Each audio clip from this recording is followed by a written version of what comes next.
crois que certaines personnes attendent depuis un moment mon projet. Alors, mon projet, c'est quoi? Alors déjà, je me présente, je m'appelle Claire Baudin, j'ai 52 ans, je vis en couple avec Joël depuis bientôt 9 ans, que le temps passe vite. Alors, je vais vous raconter l'histoire de mon projet. Donc, ça fait très longtemps que j'ai envie de créer un centre de soins. Au début, c'était créer un centre de soins pour des femmes victimes de violences. Et puis, petit à petit, avec le temps, ça s'est transformé. Donc, en 2010-2011, j'ai eu envie de changer de vie, d'aller vivre à côté de Saint-Malo, être au bord de la mer et avoir une maison et un jardin. Et j'étais face à mon ordinateur et je réfléchissais comment je voulais continuer mon activité professionnelle, qui était déjà la danse-thérapie et la formation auprès des professionnels de santé. Et je ne voulais pas que ça porte mon nom, Claire Baudin. Je voulais que ça soit un autre nom. Donc je cherchais. Cabinet Baudin, c'était déjà pris par ma mère en tant qu'expert comptable. Je ne voulais pas. Puis j'aime pas trop le mot cabinet. Et j'ai trouvé ce qui me correspondait le mieux, c'était Accord d'âme. Voilà, j'avais envie de créer peut-être une association, un groupe où plusieurs personnes travaillent ensemble et travaillent au niveau de la relation du corps et de l'âme. Voilà, donc mon projet, vous l'avez bien compris, il s'appelle Accord d'âme et ça sera un centre d'art-thérapie au pluriel et de thérapie psychocorporelle au pluriel. Alors quand? Je ne peux pas vous le dire, quand la vie me le dira, ou je ne peux pas vous répondre non plus, ou la vie me le dira. Comment? Alors comment? Donc déjà, au niveau financier, au départ avec mes propres fonds, grâce à l'héritage de ma maman, l'héritage financier, l'héritage culturel et aussi l'héritage spirituel. Puis après, je créerai une association pour que ça soit pérenne dans le temps, que ça soit pour tout le monde, pour tous les citoyens, pour vos enfants, petits-enfants, et que ça dure le plus longtemps dans le temps, avec les données de base que j'aurais données au départ en tant que personne source. Alors, si je vais un petit peu plus loin dans le projet, donc en tant qu'infirmière, j'ai appris qu'il y avait 5 dimensions du soin infirmier. Donc, je vous les énonce là.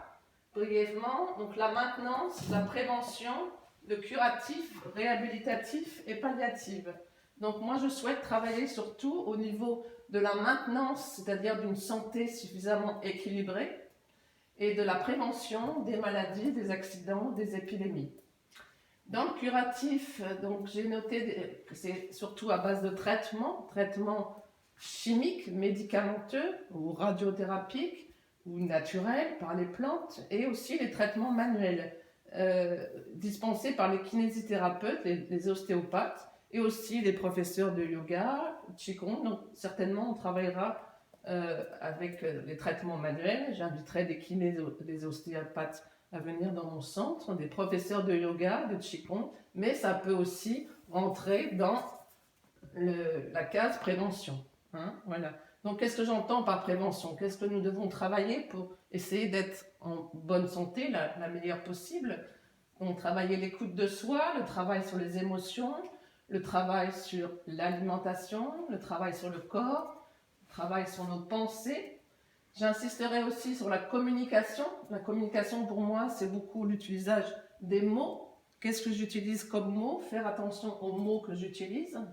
Et donc, on parlera de communication non violente, surtout, et travail sur la relation, c'est-à-dire la connexion à soi, la connexion à l'autre.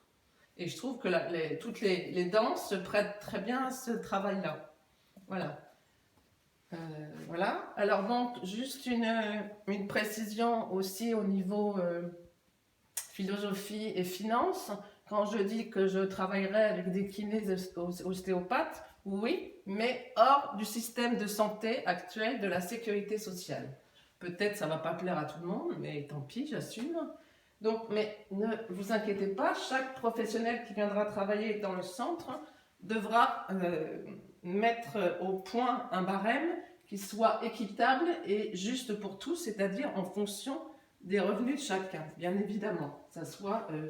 Tout le monde ne pourra pas payer le plein tarif de la thérapeute, mais la thérapeute devra s'adapter aux revenus de chacun. Donc, ça sera équitable et juste.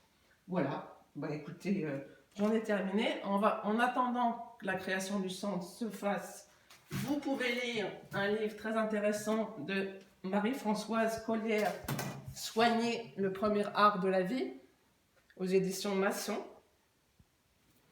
Vous pouvez lire aussi un livre d'une collègue qui est hélas décédée, L'hôpital est-il malade, de Joséphine Vera, Le cri d'alarme d'une aide-soignante. J'en ai là, monsieur. Et puis, mon livre sur la liberté à pas de danse, édition Jet d'encre 2014. Et puis, mon petit dernier, un petit livre de poèmes. Dans ce monde de brut, n'est-ce pas, on en a bien besoin. Où j'ai réuni les poèmes de mon papa, Michel Boucher, que j'ai intitulé La vie, l'amour, la mort. Toujours aux éditions Jet d'encre, mai 2019. Ben voilà. Portez-vous bien, prenez soin de vous jusqu'à la fois prochaine. En attendant un peu de musique. Voilà.